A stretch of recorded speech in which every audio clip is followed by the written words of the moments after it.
संचित, सबसे पहले आपको बहुत-बहुत शुभकामनाएँ और बधाई। और आपने जो अचीव किया है, उसके लिए महावीर स्कूल आपको बहुत-बहुत बधाई देता है। तो अब मैं आपसे जानना चाहती हूँ कि आपने कौन-सा टेस्ट दिया है और आप कौन-सा कॉलेज जॉइन कर रहे हो? धन्यवाद। Indian maritime university common entrance test दिया था। ये आईएमयू सेट के नाम से भी जाना जाता है। इस टेस्ट को आप 12th के बाद दे सकते हैं और ये ऑल इंडिया लेवल का टेस्ट होता है। सारे इंडिया के बच्चे इसको देते हैं। इसमें 4 गवर्नमेंट कॉलेजेस है, बाकी एफिलिएटेड कॉलेजेस हैं, इसके प्राइवेट एफिलिएटेड कॉलेजेस हैं। जब मेरा ऑल इंडिया रैंक अच्छा खासा था, तो मेरे को गवर्नमेंट कॉलेज मिला। 4 कॉलेजेस के, IMU Visakhapatnam, IMU Chennai, IMU Kolkata और आईएमयू नवी मुंबई। ये इसके गवर्नमेंट कॉलेजेस हैं और मुझे आईएमयू विशाखापट्टनम मिला। मैं वहाँ से बीटेक कर रहा हूँ। मेरी 4 साल में वहाँ से बीटेक हो जाएगी और फिर मैं वहाँ से पोस्ट में ड्यूटी पे लगूंगा। अगर आपको अच्छी सैलरी चाहिए और अच्छा, मतलब आपको इन्वायरमेंट, ओशंस देखते हैं, बीचेस देखते हैं, तो आप आईएमयू की तरफ आ सकते हैं, जो कि इंडियन मैरीटाइम यूनिवर्सिटी जिसका फुल फॉर्म होती है, उसकी तरफ आ सकते हैं। आप अपना सफलता का श्रेय किसको देना चाहते हो? मैं अपनी सफलता का श्रेय अपने माता-पिता और अपने अध्यापकों को देना चाहूँगा। उन्होंने मुझे बहुत सपोर्ट किया, हालाँकि मैं पढ़ने में उतना अच्छा नहीं था, पर उन्होंने मुझे इतना बूस्ट किया कि मैं कभी मेरे को लगा ही नहीं कि मैं एवरेज स्टूडेंट हूँ या कुछ भी।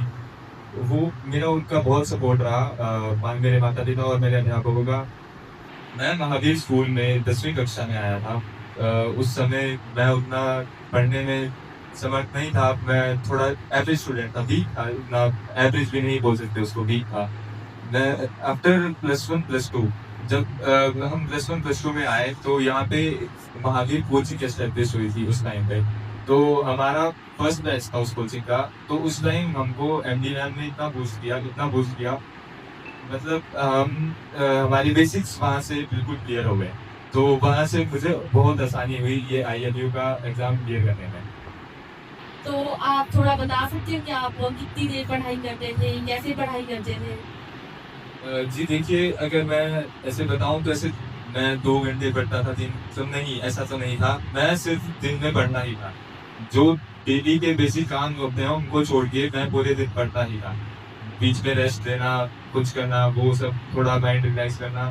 बाकी पूरी दिनचर्या मेरी पढ़ने से स्टार्ट होती थी, पढ़ने में ही खत्म होती थी। तो ऐसे शॉर्टकट सक्सेस का नहीं है। अगर आप ऐसा सोचें कि कोई शॉर्टकट करेंगे या ऐसा करेंगे, ऐसा कुछ नहीं होता। आपको हार्ड वर्क, स्मार्ट वर्क सब कुछ लगाना पड़ता है, तभी आपको सक्सेस मिलती है। तभी आप इंडिया लेवल के एग्ज़ाम को क्वालीफाई कर पाते हैं। तो आप आगे आने वाले बच्चों को क्या संदेश देना चाहते हो? मैं यही संदेश देना चाहूँगा कि यही टाइम है, ये बहुत क्रूशियल टाइम है, जो +1 +2 का टाइम होता है, वो एक डिसाइडिंग पॉइंट होता है कि आप आगे क्या करोगे। तो इस टाइम आप थोड़े सीरियस हो जाते हो ना, तो आगे लाइफ ईज़ी हो जाती है थोड़ी। बिल्कुल आसान तो लाइफ कभी भी नहीं होगी, but you life goes smooth अगर आप उस टाइम +1 +2 में मेहनत कर लो। तो यही है टाइम, इस टाइम कर लो, वरना तो बाद में तो बहुत मेहनत है। थैंक यू संचित, आपको मैं वापस बहुत-बहुत धन्यवाद करती हूँ। और अब आपके साथ आपकी मदर भी आए हैं, तो ये क्या कहना चाहेंगे आप इस खुशी के मौके पे? सबसे पहले तो मैं यहाँ पे स्कूल का धन्यवाद करना चाहूँगी, जिन्होंने मेरे बच्चे को इतना अच्छा प्लेटफॉर्म दिया और मेरा बच्चा आगे बढ़ पाया। और एज़ यूजुअल जैसे